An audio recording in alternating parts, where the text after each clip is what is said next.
Representative democracy, that beloved form of government where the common people choose who will stand in the positions of power and make decisions that will benefit the plebeians. That sounds great in theory, but what happens when you mix it with an imperial government, especially one known for backstabbing and political double-dealing? You get Thyatis, where the most dangerous jobs are found in one of the most secure cities.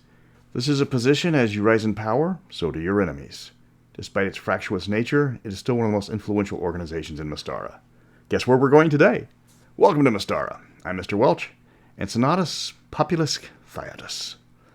I'm going on two different versions of this Senate for this video, the first being Dawn of the Emperors, and the second one being the works of Giulio Carletti and Giampaolo Augusta, senior members of the Italian department of Mystara, who graciously added their scholarly works in the Tome of Mystara, a fanzine from the distant past of the year 2000, later reprinted in Threshold Magazine No. 2, and preserved for all eternity in the vaults of Pandius. That's the background on the sources. It's time to get to the politics.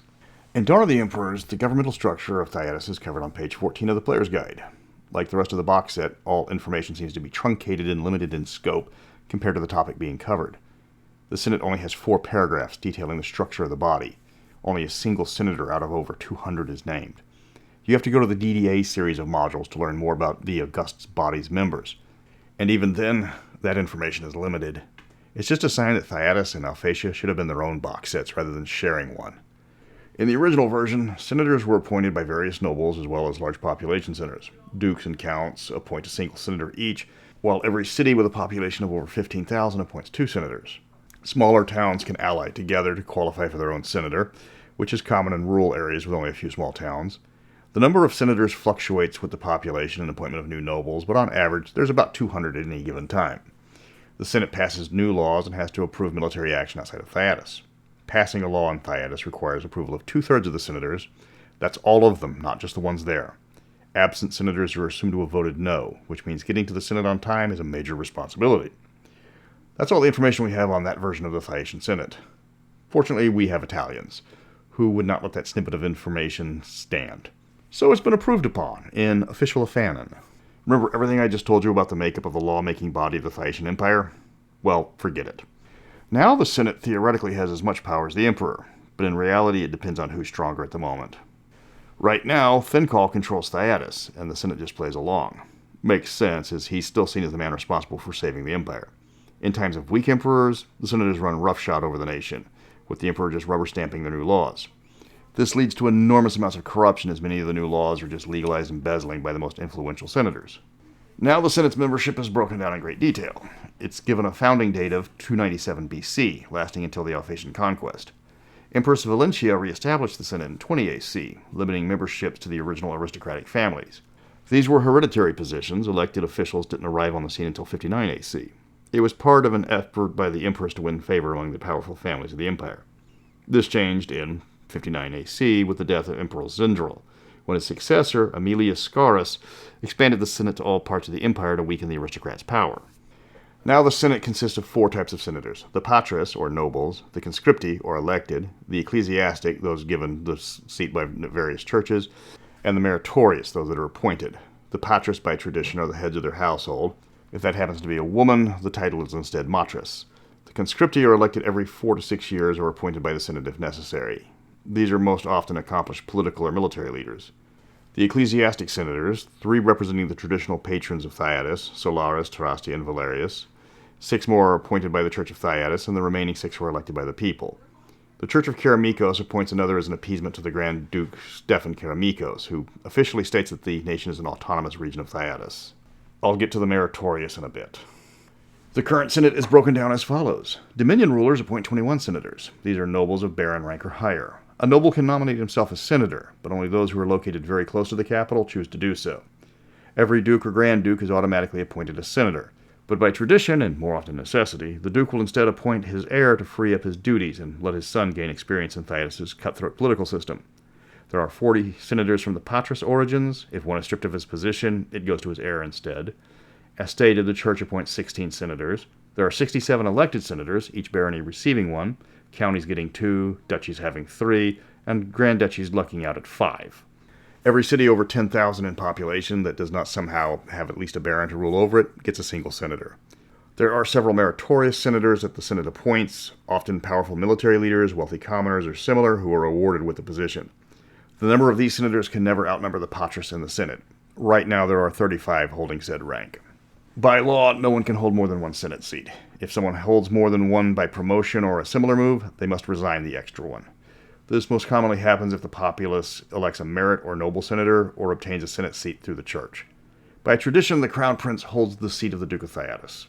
The emperor is given a Senate seat upon his election, but will normally immediately resign from the honorary seat and give it to his heir, who then resigns from his ducal seat. Resigning a seat will result in a variety of things happening. Senators representing the noble families will have their seats given to another chosen by the noble in question. Seats held by the patris will fall to the next family member in line. Elected senators will trigger a by-election by the people. A selection from the church will replace ecclesiastic senators. The Senate will replace merit appointments, though this is not required, as the number of those are entirely up to the other senators. The Senate doesn't have political parties, not as you would understand them, but it does have factions. The difference is the factions are pretty loose in their membership. Moving between them throughout your career is just Phaeacian politics is normal. The amount of deal-making in the Senate makes a Derrican trade session look like a bunch of amateurs. No faction has enough members to get anywhere close to a majority, and the Senate does require a 2/3 majority to pass a law. Coalition building is the order of the day, and senators who have a reputation of being difficult to work with will also have the reputation of not being very long-lived. I'm not saying there are assassins at every corner of the Senate. I'm just saying make sure you have a food taster on your payroll. The largest of the factions by far is the Optimates, or the old aristocratic families. They possess a staggering 112 senators, which sounds like a lot until you realize the factions are fragmented into 4 different sub-factions, and they don't always get along. These sub-factions, called gens or gentes, meaning family, normally support increasing their power, but at the expense of the other families. Gens Amelia wants to increase the Senate's power at the emperor's expense. Gens Aurelia are supporters of the Church of Thyatis, pushing the influence of the clergy. Gens Sergia are the moderates and try to unite the Optimates based on the various votes presented to them. This has limited effect, but they are a popular sub-faction in close votes. Gens Zendralian represents the interests of the emperor. It's the largest of the gentes, with 40 members, 2 of whom are Thincol and Eusebius. Most of the members are nationalists and Thincol's closest allies.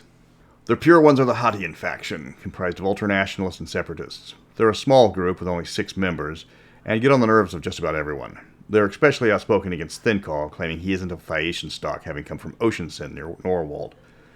They don't have any allies among the other factions because they aren't considered worthy of the pure one's support.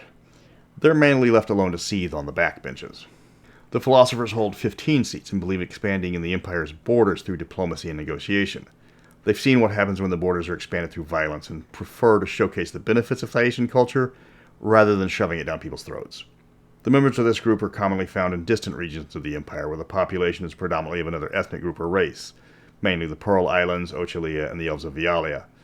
They have a large number of enemies with the more warlike factions, which see the philosophers as weak and wasting their breath. Freethinkers are a group of 7 senators who refuse to join any factions. The others see them as alliance makers. They can be convinced to support a cause. It will usually get others on board. By supporting a cause, I mean normally getting paid. I'm not saying they are more corrupt than other senators. I'm just saying their price of support is often public knowledge. They don't have any allies, but they don't have any enemies either. It's just a simple matter of meeting their price. The Populares are the faction representing the citizens of Thyatis more than any other. They believe more rights should be given to the people, especially those in the colonies. They have some numbers with 38 senators, but are often fractious in their dealings, as they can't agree on how to accomplish their goals. Some believe the Senate should directly act to help the people. Others want to direct the emperor into taking these tasks upon himself. A large number of the Senate in the faction are merit appointments. They aren't nobility, and they have seen how the lower classes live. The Republicans are the smallest of all the factions, with only 5 members. They also lead the Senate in the number of members being executed for treason, so at least they've got that going for them.